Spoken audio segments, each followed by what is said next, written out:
I'm Gary Anthony Ramsay with your Hour News Now Rewind. Stories making headlines for the week ending June 18th, 2011. Our top stories include: a New York congressman resigns after he admits to sending racy tweets to women, then lying about it. Republican challengers to Barack Obama square off in a New Hampshire debate. New York police investigate an online confession to the 1994 Tupac Shakur robbery 2 years before the rapper's death. A white San Francisco cop who shot an unarmed black man is released from prison. Blacks, women, and the poor are living shorter lives, according to a new study. And a founding member of the Coasters passes away. After denying, then confessing to sending racy tweets and emails to a bevy of women, a New York congressman resigns from his seat in the House of Representatives. Anthony Weiner stepped down amid pressure from fellow Democrats who said they felt his behavior was inappropriate. Back in May, after Seattle College student Jeanette Cordova received a picture of a crotch that came from Weiner's Twitter account, Weiner said that his account was hacked. Well, last week he admitted to sending the picture to the woman by mistake, but he also admitted to several online affairs with other women. I had hoped to be able to continue the work that the citizens of my district elected me to do, to fight for the middle class and those struggling to make it. Unfortunately, the distraction that I have created has made that impossible. So today I am announcing my resignation from Congress. The 47-year-old remains in a treatment center for sexual addiction. A special election will now have to be held to decide who will serve out his term. Another New York congressman was at the center of controversy this week, but Representative Peter King was taking the heat over his hearing about the radicalization of Islam in America. The focus of the second hearing of its kind was on the conversion of inmates in the prison system to radical Islam. During the hearing, King said that he's not a racist and the threat of radical Muslim terror threatens all Americans. King claims that dozens of released prisoners have traveled to Yemen to train with terrorists. Well, several Republicans who want to unseat Barack Obama to become president in 2012 have to first deal with each other. Well, they did so in a televised debate in New Hampshire, home of the second primary in the Republican nomination process. Former Massachusetts Governor Mitt Romney, Minnesota Representative Michelle Bachmann, businessman Herman Cain, former House Speaker Newt Gingrich, Texas Representative Ron Paul, former Minnesota Governor Tim Pawlenty, and former Pennsylvania Senator Rick Santorum all took questions about the economy, social issues, and the differences between each other. The first major primary for the candidates is the Iowa caucuses, which is set for February of 2012. In New York, police say they're investigating an online confession posted on a hip-hop website in which the author makes the claim that he was hired to rob and shoot Tupac Shakur. The post appears on the website allhiphop.com. The poster's name is Dexter Isaac, and he claims that in 1994, he was paid by a hip-hop mogul to rob and shoot Shakur. The rapper survived being shot in 1994 but was killed in another shooting 2 years later. Even though the poster claims to be in the clear because of the statute of limitations, police say they're following the lead.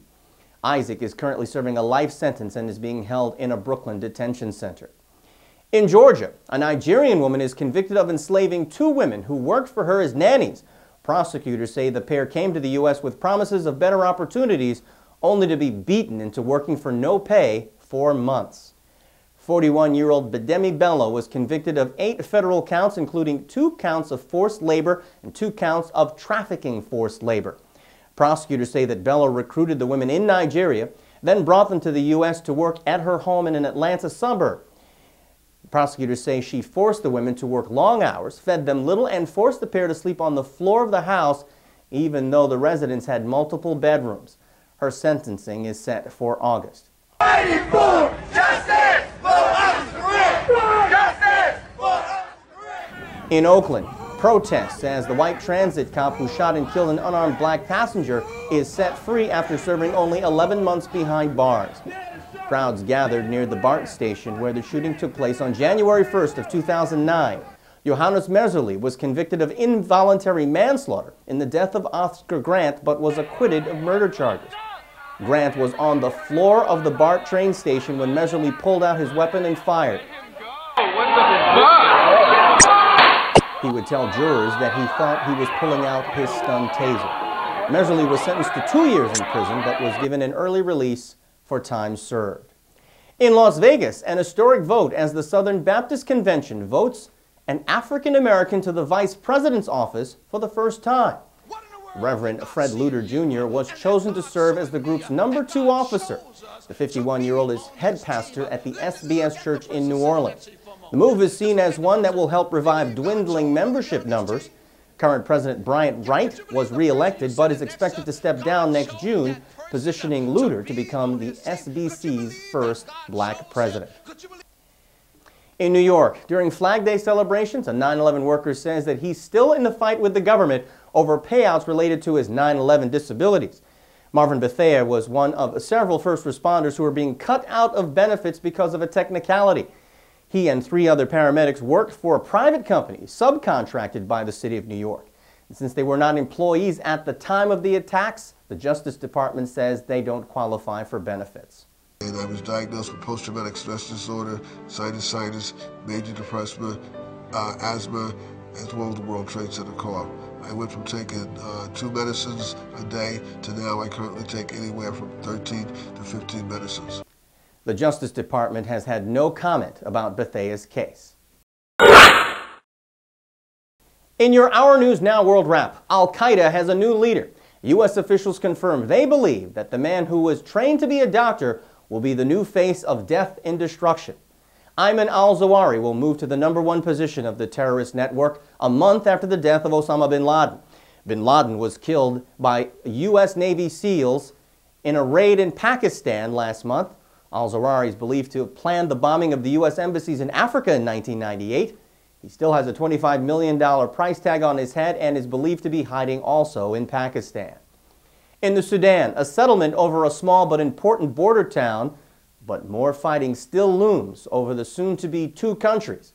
Representatives from Sudan and the new nation of South Sudan met to discuss a military pullout from the town of Abyei.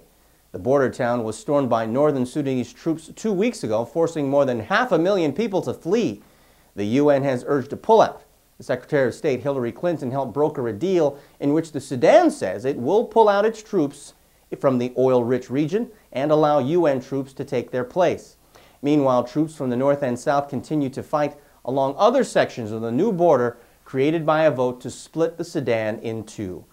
In South Africa, thousands attend the funeral of a woman who is often referred to as Ma and was considered the glue of the anti-apartheid movement, Albertina Sisulu.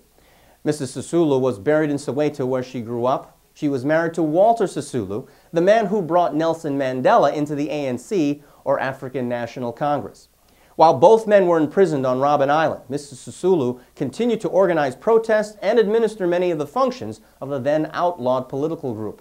In 1994, she took a seat in South Africa's first democratically elected parliament. Albertina Sisulu was 92. That's your World Wrap. In health news, a new study reveals that blacks, women, and the poor are losing ground in life expectancy in the United States. The report by Population Health Metrics says that black men now live between the ages of 59.4 to 77.2, compared to 65.9 to 81 years for white men. Overall, the U.S. lags behind other industrialized nations in life expectancy by more than 3 years. In entertainment news, comedian Tracy Morgan tries to patch up his career and his relationship with some of his fans after his anti-gay rant in Nashville 2 weeks ago. The comedian has apologized for the rant that took place in front of a crowd as he performed. He said, among many things, that if his son were to tell him he was gay, he would, quote, stab that N-word to death. People in the crowd booed and the word spread. Morgan has since issued an apology with a commitment to go back to Nashville to say his sorries to the people there too. His written apology said in part, I don't condone any kind of violence against others. He went on to say that he clearly went too far and that it was not funny in any context. The comedian also met with officials from gay and lesbian organization called GLAAD and confirmed that he would be promoting anti-hate and violence initiatives with the group. And finally, he sang some of the popular hits of the late 1950s, including Charlie Brown and Yakety Yak. But Carl Gardner, one of the original members of the Coasters, has passed away. The Coasters was formed back in 1954 and had a string of hits, 14 in all. In the 1960s, those hits were recycled as they were covered by the Beatles, the Rolling Stones, and a host of other British invasion bands. The Coasters were inducted into the Rock and Roll Hall of Fame in 1987. Carl Gardner was 83. For a complete check of any of the stories you've seen on The Rewind, remember, as always, go to the bottom of the webpage, find the link of the story you'd like to see, and click your way through. That's your Our News Now Rewind for this week. I'm Gary Anthony Ramsay.